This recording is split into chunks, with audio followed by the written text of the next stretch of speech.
opção ou condição sexual desconsiderada, e se você for uma dessas pessoas, você é um maldito que vai para o inferno. Eles ainda dizem que tem uma cura gay, que não funciona nem para eles, porque está cheio de pastor gay, impondo cura gay para os outros. O cara dá ré no quibe e fica impondo cura gay para os outros. E aí a maldade vai ficando muito pior quando acontece isso. Eles fecharam com o governo Bolsonaro por causa de coisas de costumes, pautas de costumes, e por ambição queremos ter um ministro do Supremo que seja nosso, queremos botar o nosso pessoal em ministérios, queremos ter uma bancada tão grande que seja o fiel da balança, uma espécie de Likud brasileiro. Então isso é um pouco a extensão da igreja. É a extensão da liderança. É a mesma forma, né? A ganância, eu tô tentando fazer uma interpretação aqui.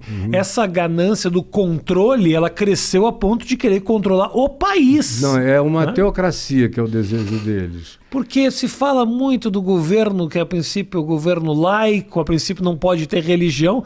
Eu vejo imagens de CPIs que param para orar. Aí você fala, o que é isso, cara? E, de fato, o Estado deve ser laico e a religião, todas elas devem ter liberdade de expressão se não violarem a Constituição. Isso é simples, cristalino. Mas eles não querem isso. Na realidade, eles queriam que o Brasil fosse uma espécie de Irã evangélico. Se o sonho do Silas Malafaia é ser um ayatolá de alguma coisa. Bélico, né? E ser uma figura, uma eminência parda sobre os presidentes e sobre as lideranças. O sonho é esse. É teocrático.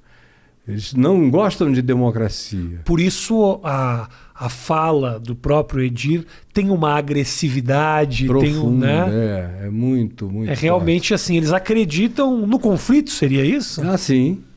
E depois que eles também começaram a ouvir o Olavo de Carvalho, aí foi ficando uma coisa insuportável, porque a provocação que o Olavo faz, a manifestação da violência verbal, da violência oral, da violência institucional e a relativização de todas as formas de instituição, inclusive a Constituição, a ponto no início do governo, o Bolsonaro zangado ali no cercadinho, ele dizia: a Constituição sou eu! Você imagina um cara dizer um negócio desse, que ele é a Constituição? Aonde é que a gente foi? É muito absurdo, né? É um absurdo. A quantidade de absurdos foi tão grande, eu não sei se esse era o objetivo ou se isso aconteceu de maneira involuntária, mas a quantidade de absurdos foi tão grande que você nem lembra dessas frases, que são frases quase... lapidares, né? São frases de ameaça, né? Total. Agora, o bom é que ele é um burro frouxo. E ele, além de burro, ele tem uns lapsos, assim, umas tiradinhas. Sim.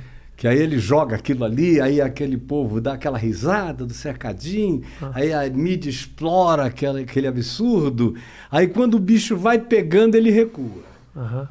Ele recua, ele promete que vai fazer, vai ter golpe, vai isso, não dá mais, temos que fechar o Supremo, temos que fechar isso, quero um AI-5 que fecha o Congresso. O cara prometeu tudo. Mas aí quando as outras instituições vêm e enfrentam, aí ele recua. Não, acho que me excedi um pouco. Foi no calor da hora, do calor momento, aí assinou os 10 mandamentos do Michel Temer, e agora está danado, porque ele vai transgredir um por dia ou um por mês. Exatamente. E aí fica tudo no rosto de todos, né? De modo que o cara está encolhendo. Quanto mais encolhe, mais agressivo se torna. Sim. E pior fica. Aí eu gostaria muito que houvesse uma alternativa entre essas duas perspectivas, mas não está parecendo haver. Não vai. É muito difícil. Muito difícil. Como é que a igreja evangélica vê o Caio, que discorda abertamente dessas condutas? Olha, antigamente, assim, eu sempre disse tudo que eu digo. Eu não iniciei uma era depois que eu me divorciei. Só que antes, como eles me consideravam o maior evangelista do Brasil, porque gente a beça se convertia comigo.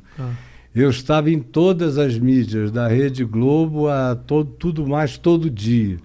Tinha opinião sobre todas as coisas que vinham, me traziam.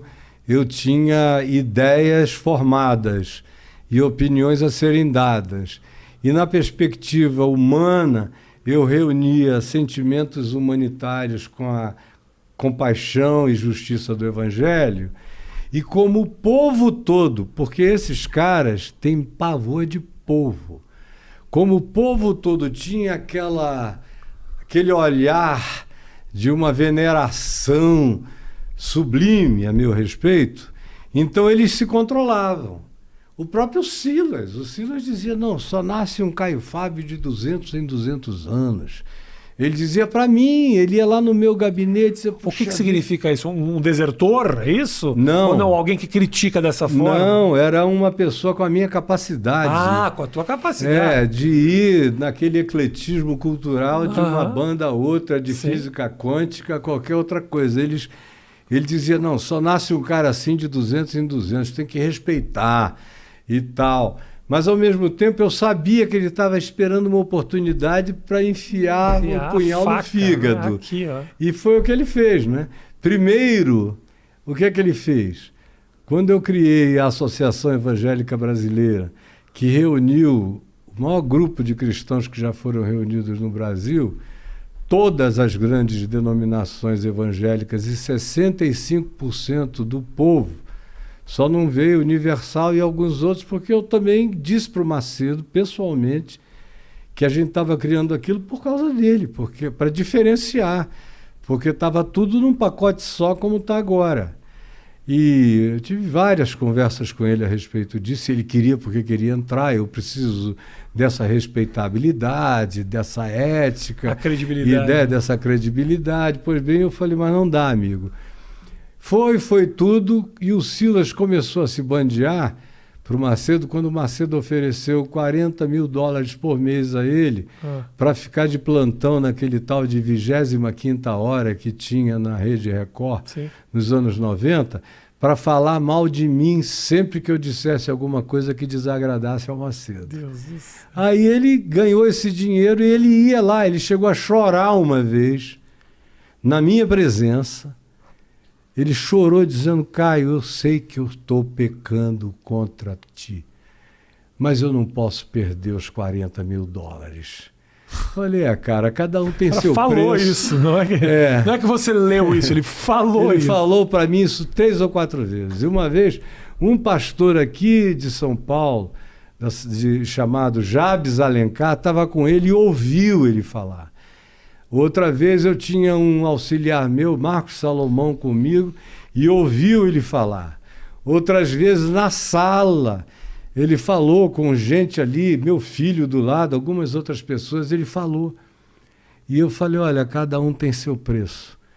Agora, eu acho que quem tem uma relação de fato com a consciência do Evangelho, não está havendo em nenhuma perspectiva. Não estaria tomando essa atitude. Né? Aí ele só foi fazendo, cada vez foi piorando. Quando eu me divorciei, em 98, aí para ele e para todos eles, toda essa corja inteira, não dá para eu chamar de outra coisa a não ser de corja, porque são abusadores, exploradores, lúcidos acerca da sua própria exploração. Tem uns que fazem isso por ignorância, são seres toscos, irreflexivos. Mas não é o caso deles, eles sabem o que eles estão fazendo, eles sabem que o que eles fazem não é evangelho, como eles mesmos, alguns já me disseram. O Macedo já me disse, outros já me disseram, olha, Caio, o que você ensina é o evangelho e é o certo, mas só que não dá certo.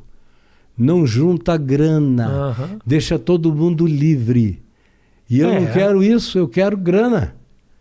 Eu quero competir com o Roberto Marinho, eu quero dinheiro, eu preciso de milhões. Aí nesse processo, gente que trabalhou com ele, cujos nomes eu sei, alguns estão vivos, uns 3 já morreram, me disseram que eles foram pegar dinheiro na Colômbia, aí no meio de gente daquele pior dinheiro possível que a moçada dos lugares de processamento e de venda mundial do rastilho de neve estavam oferecendo para lavar. Para lavar. Olha, fica com 30% e devolve o resto para a gente, viaja pelo gasofilácio da igreja, devolve para lá, fica com isso, para você. Grana, indiscriminadamente. É o negócio da igreja não pagar imposto, essas coisas, né? Aí você é tão fácil isso ali para eles, né? É como Constantino, que cooptou, transformou o evangelho em cristianismo no IV século, fazendo a mesma coisa. Isenção de impostos, doação de terrenos, transformou os bispos pobres, perseguidos, humildes, em eminências pardas, tudo mais. Aí a gente tem o evangelho de Cristo sendo praticado com todas as relatividades humanas até o IV século.